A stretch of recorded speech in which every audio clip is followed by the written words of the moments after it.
ఏసే మార్గం నేను విడువడు ఎడబాయడు. ఈరోజు దేవుని వాగ్దానం. హల్లెలూయా. అందరికీ ప్రైజ్ లార్డ్ అండి. ప్రతి ఒక్కరికి వెరీ గుడ్ మార్నింగ్. ఎంతమంది అయితే ఉదయకాల వాగ్దానం వింటారో సిస్టర్స్ అండ్ బ్రదర్స్, ప్రతి ఒక్కరు దేవుడు మిమ్మల్ని మీ కుటుంబాన్ని దీవించి ఆశించును గాక. మీరందరూ హ్యాపీగా ఉండాలని మనసారా కోరుకుంటూ మీ కుటుంబంలో అనేక మేలులతో దేవుడు నింపాలని కోరుకుంటా ఉన్నాను. ఈరోజు దేవుడిచ్చే వాగ్దానం కొరకు ప్రార్థించుకుందాం ప్రతి ఒక్కరము కదండి. ప్రతిరోజు ప్రార్థించుకోండి, దేవా మా జీవితంలో నెరవేర్చబడాలి యేసుప్రభా అని చెప్పేసి. మరింతమంది అయితే మన యూట్యూబ్ ఛానల్ ఇంకా సబ్స్క్రైబ్ చేసుకోలేదో ప్రతి ఒక్కరు సబ్స్క్రైబ్ చేసుకొని మా ఫ్యామిలీ మెంబర్స్గా మీరు మారండి. ఎందుకంటే బెల్ ఐకాన్ క్లిక్ చేసినప్పుడు సబ్స్క్రైబ్ చేసుకున్నప్పుడు నోటిఫికేషన్స్ వస్తుంది. కాబట్టి ప్రతిరోజు లైవ్ కార్యక్రమాలు ఉంటాయి, ప్రతిరోజు ప్రార్థనలు ఉంటాయి, మరి అనేక వాగ్దానాలు ఉంటాయి. కాబట్టి ఖచ్చితంగా మీరు వీక్షించవచ్చు, మరి పాల్గొనొచ్చు. అందుకే మిమ్మల్ని సబ్స్క్రైబ్ చేసుకొని మా ఫ్యామిలీ మెంబర్స్గా మారమంటున్నాను. ఎందుకంటే ఎప్పుడు మేము లైవ్ చేసిన మాతో మీరు సహా ప్రార్థనలో గడపవచ్చు. దేవుని సన్నిధిలో గడపడానికి దేవుడు మనకిచ్చే సమయం బట్టి మరి ఆ దేవునికి వందనాలు చెల్లించుకుంటూ ఈరోజు దేవుడిచ్చే వాగ్దానం ఏంటంటే, మీ ప్రార్థన భూమి మీద కాదు. ఎక్కడ ఉండాలండి మీ ప్రార్థన? పరలోకంలో వినబడాలి. హల్లెలూయా. ఎవరి ప్రార్థన అండి? మీ ప్రార్థన భూమి మీద కాదు, పరలోకంలో వినబడాలి కదండి. హల్లెలూయా. ఈరోజు చాలా మంది నా ప్రార్థన దేవుడు వింటలేడు, నా ప్రార్థనకి జవాబు వస్తలేదు, నా ప్రార్థనకి దేవుడు ఆలకిస్తలేడు అని బాధపడుతున్నారా? అయితే దేవుడు ఈరోజు నీతో మాట్లాడుతున్నాండి. ఏమని? మరి దానియేలు 10-12 వచనంలో ఏమని సెలవిస్తా ఉన్నట్టు తెలుసా అండి? దావీదుకు అప్పుడు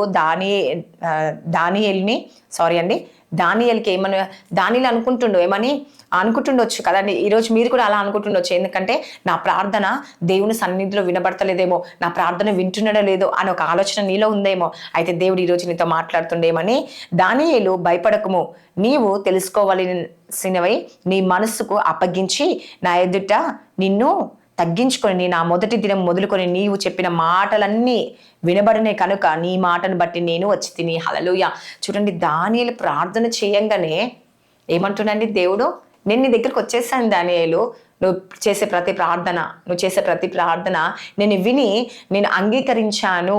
కాబట్టి నువ్వు ఫలితం చూడబోతున్నావు, నువ్వు జవాబు పొందబోతున్నావు, నీ జీవితంలో నేను కార్యాలు జరిగించబోతున్నాను. ఎందుకంటే పరలోక రాజ్యం నుంచి నేను దిగి భూమి మీదకి వచ్చిన నీ ప్రార్థన విని, హల్లెలూయా, నీకు సమాధానాన్ని, నీకు విడుదల ఇవ్వడానికి నేను వచ్చాను. కాబట్టి ఆలస్యము చేస్తున్నాను అనుకుంటున్నావా? యుద్ధం స్టార్ట్ చేశాను, యుద్ధం జరగబోతుంది, యుద్ధంలో విజయం రాబోతుంది. కాబట్టి నేను మౌనంగా ఉన్నాను అని చెప్పేసి నిరాకరించినాను అనుకుంటున్నారా? లేదండి. హల్లెలూయా. నేను మౌనంగా ఉన్నానంటే నేను కార్యాలు చేయడం మొదలు పెట్టాను. హల్లెలూయా కదండి. ఈరోజు నీ జీవితంలో కార్యం చేయడం దేవుడు మొదలు పెట్టినండి. కాబట్టి నువ్వు దిగులు చెందకు, నీ ప్రార్థన ఏది వ్యర్థం కాదు. హల్లెలూయా. దానియేలు ప్రార్థన వ్యర్థం కానిది నీ ప్రార్థన ఎలా వ్యర్థం అవుతుందండి?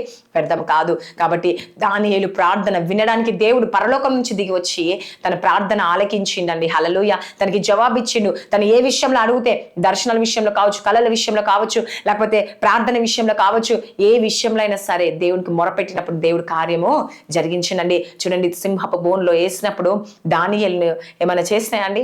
ఏమీ చేయలేదండి. హల్లెలూయా.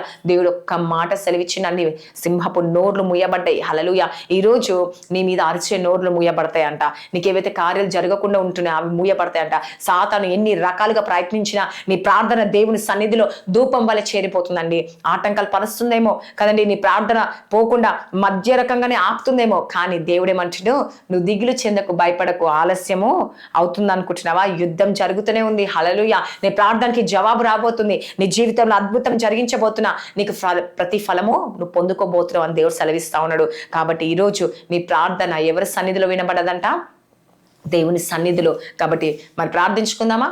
స్తోత్రం. పరిశుద్ధాత్ముడ యేసుప్రభ, ఎంతమంది అయితే నైనా ఈరోజు నైనా ఈ వాగ్దానం వింటున్నారో వారి జీవితంలో, వారి కుటుంబంలో గొప్ప అద్భుతం జరిగించండి, మేలు జరిగించండి యేసుప్రభ. నేను నా ప్రార్థన వినబడలేదేమో, యేసయ్యకి ఆలస్యం చేస్తున్నాడు అని అనుకుంటున్నారు యేసుప్రభ. కానీ ఈరోజు నువ్వు ఆలస్యం చేయట్లేదని సెలవిచ్చిన దేవుడు యేసుప్రభ. మీరే అద్భుతం, ఆశ్చర్య, మేలు జరిగించండి. ప్రతి కుటుంబాన్ని దర్శించండి యేసయ్య. వాక్యం వారి జీవితంలో నెరవేర్చబడును గాక యేసయ్య. నాకు ప్రతి కుటుంబానికి స్వస్థత, విడుదల కలిగించండి. వారి బలహీనతలు, వారి కన్నీరు, ఆ వేదన, ఆ బాధ, దుఃఖం తీసివేయండి యేసుప్రభ. ఈరోజు ప్రతి ఒక్కరు కుటుంబ సమస్యల కొరకు, ఆర్థిక ఇబ్బందుల కొరకు, అప్పుల కొరకు, పిల్లల కొరకు యేసుప్రభా నేను సమాధానం లేక, సంతోషం లేక వారి జీవితంలో కన్నీరు కారుస్తున్నారు యేసయ్య. వారి పరిస్థితులన్నీ మార్చబడును గాక యేసయ్య. వారి రూపురేఖలు మార్చండి. ఈరోజు ఎంతమంది బర్త్డేస్, మ్యారేజ్ డే జరుపుకుంటారో వారి కుటుంబాలు దీవించి, ఆశించి, బ్లెస్ చేసి ఈ సంవత్సరం అంతా దీవెనకరంగా మార్చండి. ఎంతమంది స్కూల్స్కి వెళ్తున్నారు, కాలేజ్కి, జాబ్ రాకపోకలు, ప్రయాణం తోడుగుండాలి యేసయ్య. నేను ఎక్కడికైతే ప్రయాణిస్తారో ప్రయాణంలో కూడా తోడుకుండండి యేసుప్రభా. మీరే కార్యాలు జరిగించండి. అదే విధంగా యేసుప్రభా మరి ఎంతమంది అయితే యేసుప్రభా ఎగ్జామ్స్ రాస్తున్నారో రాశారో ప్రిపేర్ అవుతున్నారు అందరినీ జ్ఞాపకం చేసుకుని మంచి మార్క్స్తో పాస్ అవుట్కి సహాయం చేయండి. ఎంతమంది గర్భఫలం లేక భార్య భర్త సమస్యలు కోర్టు కేసు నుంచి బాధపడుతున్నారు, వీటి నుంచి విడుదల కలిగించండి. రక్షణ భాగ్యం దయచండి. వాక్యానుసారంగా ప్రతి కుటుంబం జీవించడానికి శక్తిని బలం దయచండి. ఏమైనా కాలంలో కాడిని మోయాలేసియా, మీరే అద్భుతం ఆశ్చర్యం మేలు జరిగించండి ఏసయ్యా. ప్రతి చీకటి శక్తులు అంధకార శక్తుల నుంచి విడిపించి ప్రతి కుటుంబంలో శాంతి సమాధానం నెమ్మది కలిగించండి. వారి జీవితంలో అనేక మేలులతో నింపి ఈ దినమంతా మీ తోడు నడిపించమని యేసు నామములో అడుగుచున్నాను తండ్రి. Amen. God bless you. Praise the lord.